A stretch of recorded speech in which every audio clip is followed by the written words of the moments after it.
My name's Mark and you're listening to Headstraight.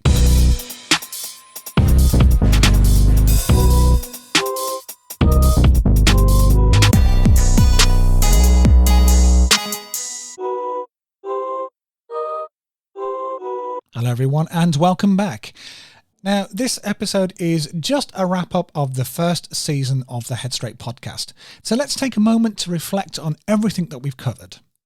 This season was all about making sense of the feelings that can sometimes feel like they're running the show and figuring out how to take back some control.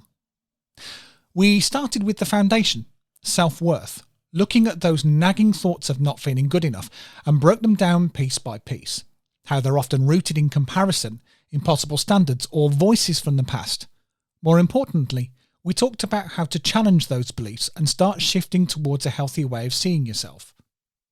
From there, we dove into why emotions sometimes feel so intense.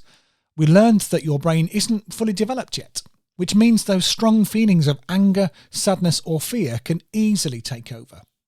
But understanding what happens in your brain and practicing ways to manage those emotions can help you ride the waves without letting them drown you. Relationships were another big theme. We talked about what real support looks like and how to build a network of people who truly have your back. That included figuring out who adds value to your life, setting boundaries with those who don't, and making connections that feel genuine and mutual. We didn't shy away from tough topics either. We explored what it means to feel unsafe, whether that's at home, in relationships, or even with your own thoughts.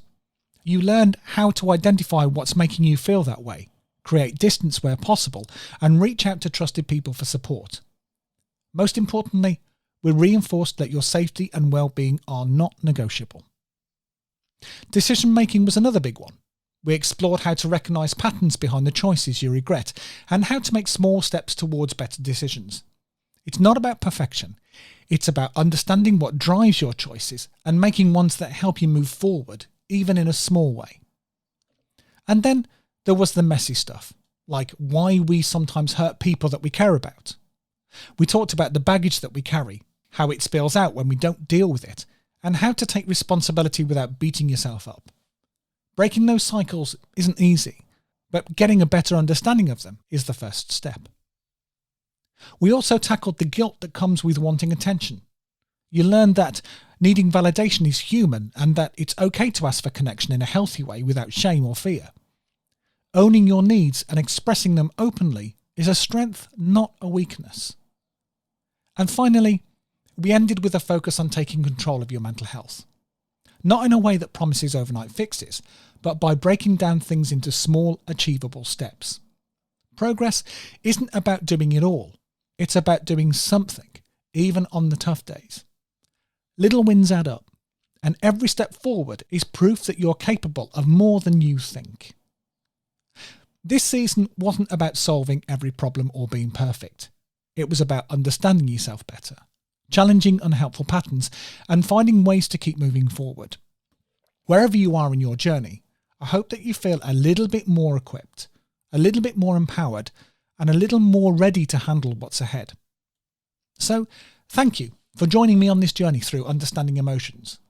Your willingness to show up, listen, and reflect is already a huge step forwards. So remember, progress isn't about how fast you go. It's about the fact that you're moving. So, keep an ear out for season 2. It's not going to be that long away. So until then, take care of yourself. And just remember, you've got this.